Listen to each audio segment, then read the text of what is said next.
I'm speaking to Mr. M.T. Raju, the professor and the director in charge of the Indian Institute of Capital Markets on entrepreneurship in the exchange community in India today.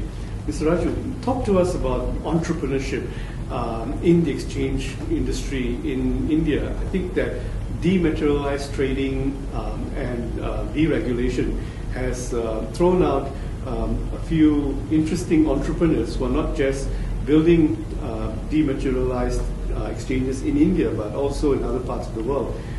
Talk to us about who these people are and how are they making a difference in India.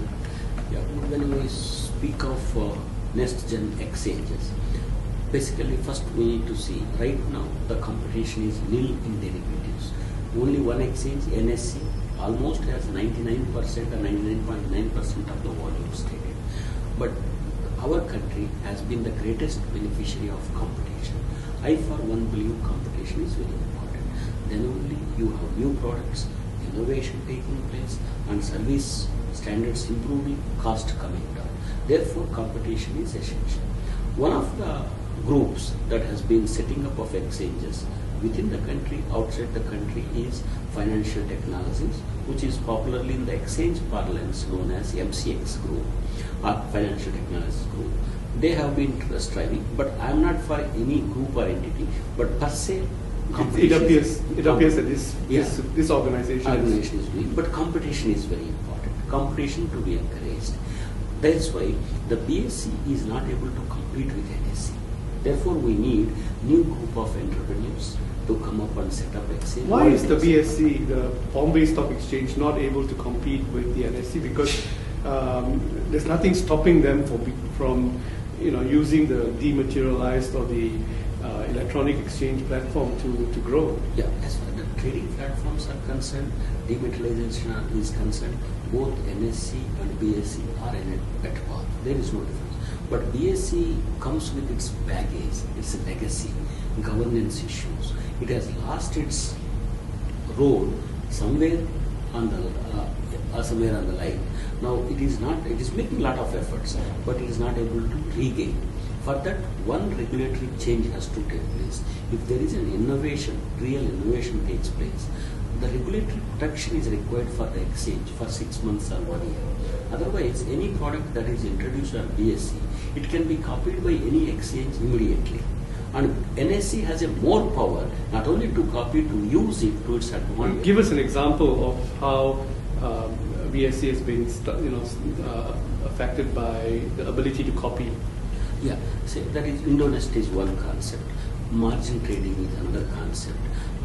Then there were some cash-based products that were introduced.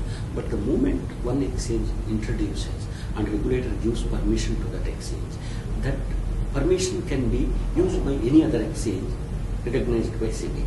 Now, as a result, any intellectual property is not protected. It's immediately somebody else also can introduce identical or the same product.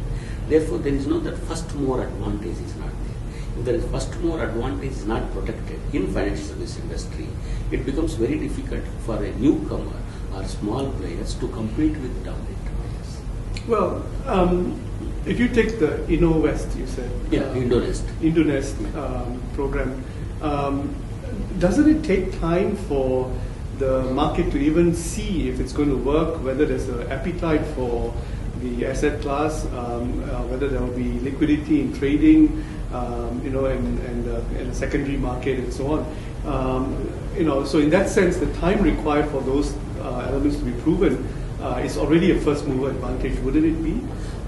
The first mover advantage will not be there.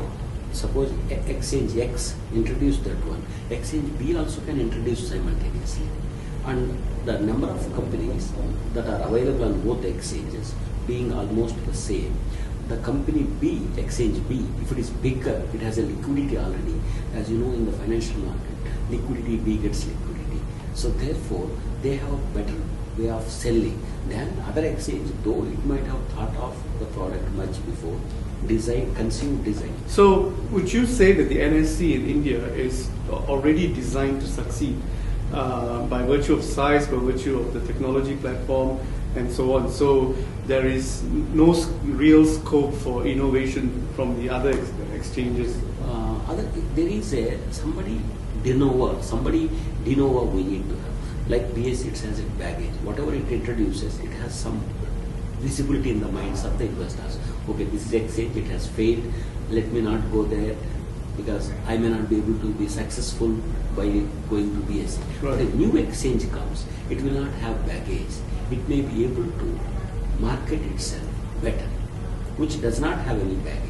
Therefore, we need to promote new exchanges. But for every 10 new asset classes that we introduce, I think maybe one is successful, maybe That two is- is successful. that is true. So what is the Indian investors' appetite for innovation on the product front? See, strictly speaking, our innovations, most of them are copied from the West, introduced in the country. Okay. We don't have anything of our own product to say it has been invented in India, introduced in India, popularized in India, and exported. Okay. So whether it is futures, Yes. options, Right. VIX, Right. all these were there in Chicago or other exchanges, London Stock Exchange, so many London Liffe, etc. We have only copied them. Right. Give us an idea of the development of the derivatives and futures market in India. Say derivatives market very vibrant. You can say highly liquid. The volumes traded per day, on an average, it comes to 1 lakh crores, which means $50 billion or something. So per day, that is the extent of the volume that is traded.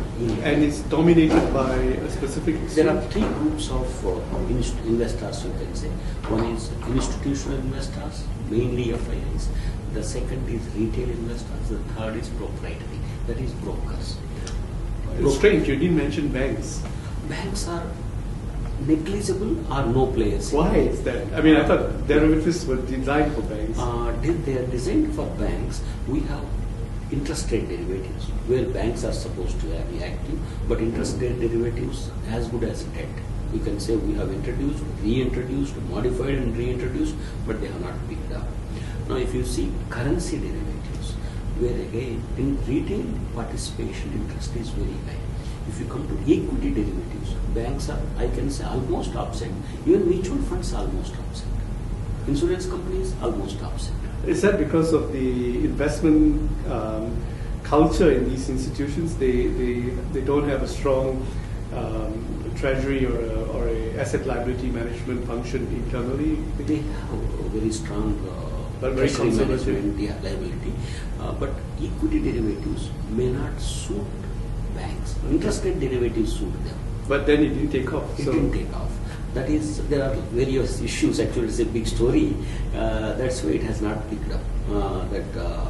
Interest rate derivatives. Equity derivative segment, mutual funds are supposed to be good players, but they are also very negligible. I can say out of total trading, even 1 or 2% is not accounted by Indian. So if you say that the FIIs, or the foreign institutional investors, and the retail investors are the big players in derivatives, so what are derivatives being used for in India? According to my analysis and study, it is purely speculation. Not say they are supposed to be hedging instruments, but they are used purely for speculation. The reason is, I will tell you, on cash market, our turnover is 3 billion to 4 billion dollars per day. Whereas in derivatives, it is almost, you can say, 5 times of that. So you can leverage trade on the Say derivatives. that means I am not hedging. If I am hedging, it should be 1/10 of the actually my actual, cash. yeah. Whereas it is 4 times of my cash. That means every time within the intraday, 4 times I am turning over, which means it is a speculation. So actually, if you see the total market capitalization of the Indian equity segment, as I mentioned, is 1.4 or 1.5 trillion dollars. Quick point. Make a comment on the Indian retail investors' access to credit for trading. Indian retail investors do have access to credit. One is in the form of margin money or margin trading.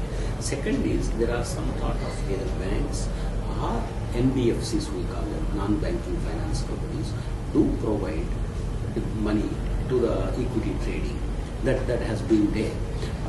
But if you take as a total trading volume, it may be not much, and it is subject to a lot of risks and restrictions, because the brokers control the account of the individual investors. The moment they see if they are losing, they can square up the positions of the investors. Many a times it was said the investors lost a lot of money in a volatile market because the brokers unilaterally square off their business, whatever outstandings are there, because they have to secure their own money. Right. And it may be putting investor at a disadvantageous position, and he loses money and goes back home, and he will not return for quite some time.